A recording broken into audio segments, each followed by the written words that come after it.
Throughout Donald Trump's first term in office, and the 4 years when he was out of office, and of course the 4 weeks he's been back in office, the quickest way for these MAGA weirdos to just shut down any argument so that they don't have to critically think about anything is to declare that whoever they are arguing with simply suffers from Trump derangement syndrome, and then that is the end of it, right?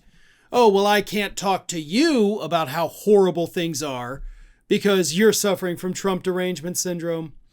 It's a phenomenon that I mentioned, been going on since Trump took office, but it actually goes all the way back to the W. Bush administration.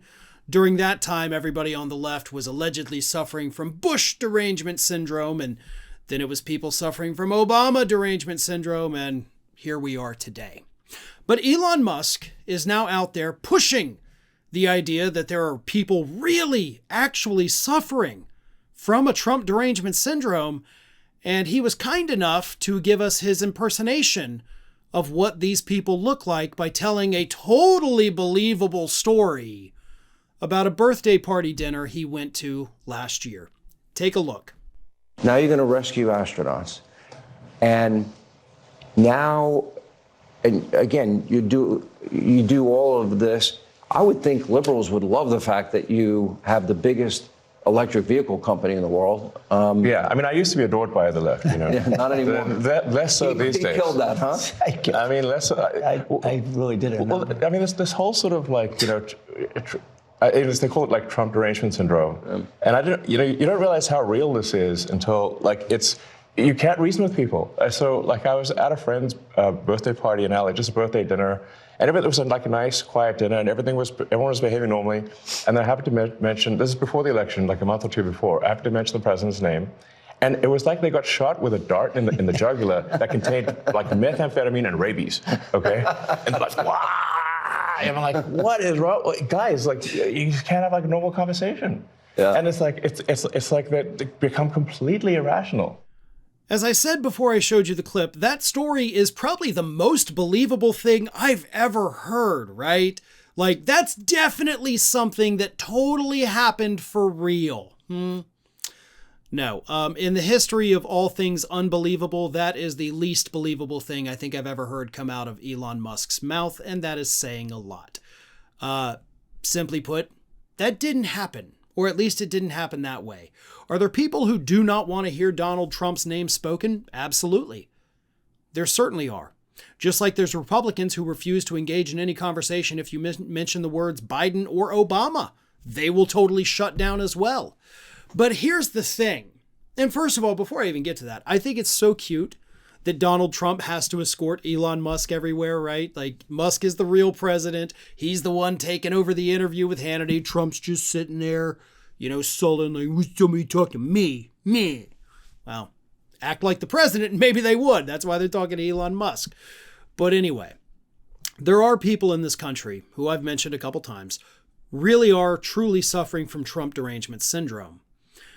But it's not anybody on the left. All of the Trump derangement syndrome is coming from the right. It's coming from people like Elon Musk, who is also a sufferer. And what it is this derangement that they have, thinking that this man, this frumpy, balding weirdo, is somehow doing good things for the country.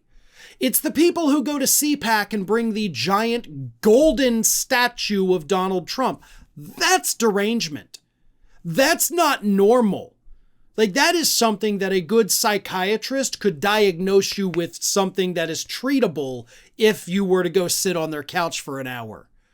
That is the derangement that we are facing. These people who do not realize they are in a cult, but they're in a cult. Donald Trump has never done anything for you. Now, I'm talking to people who make less than $400,000 right now. If you make more than that, then yes, he signed those tax cuts into law and you're reaping the benefits. Other than that, he's literally done nothing for you. Not a thing. Not a single thing. Yet you people put him up on a pedestal as if he is the greatest thing to ever happen to this country when he has repeatedly scammed you. He scammed you with his meme coin. He scammed you with his tennis shoes, with his mugs, with his stickers, with his hats, with his, university, with his Trump steaks, with his Trump Airlines, with his Taj Mahal that went bankrupt, with the Trump bottled water. Do I need to continue, or do you folks get the point now? He has done nothing for you, and yet you treat him like a god. There are real sufferers of Trump derangement syndrome in this country. But again, none of them are on the left. By now, you've probably heard about DeepSeek, who created AI that rivals ChatGPT's at a fraction of the cost. It's now the #1 app on most app stores. But every conversation you have through their app gets stored on Chinese servers and subject to Chinese censorship. If you want to test out DeepSeek's power without sharing all of your conversations with Beijing, then let me recommend my sponsor, Venice AI. Venice.ai is a generative AI platform that is private and permissionless. They utilize leading open source AI models to deliver text, code, and image generation to your web browser. There's no downloads, no installations of anything. Since DeepSeek made their model open source, the folks at Venice AI were able to edit it to keep it private and remove any bias injection or censorship. But it's not just China we have to worry about. ChatGPT literally has the former director of the NSA sitting on their board right now.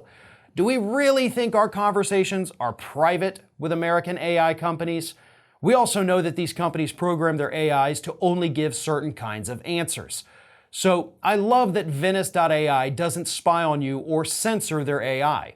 Messages are encrypted and your conversation history is stored only in your browser. You can take advantage of the Venice AI free trial and use the service. And even if you don't think that AI is for you, I encourage you to give it a try. I've used it many times to help me phrase something that I want to say when I'm struggling to come up with just the right words. AI is a great tool when you have a product that you trust. If you want to try Venice AI, you don't even need to create an account. You can just go to my link, venice.ai/ringofire, and start chatting. If you want access to a completely private and censorship-less DeepSeek model and other amazing features, use our link venice.ai/ringofire and code ringofire to get 20% off a pro plan.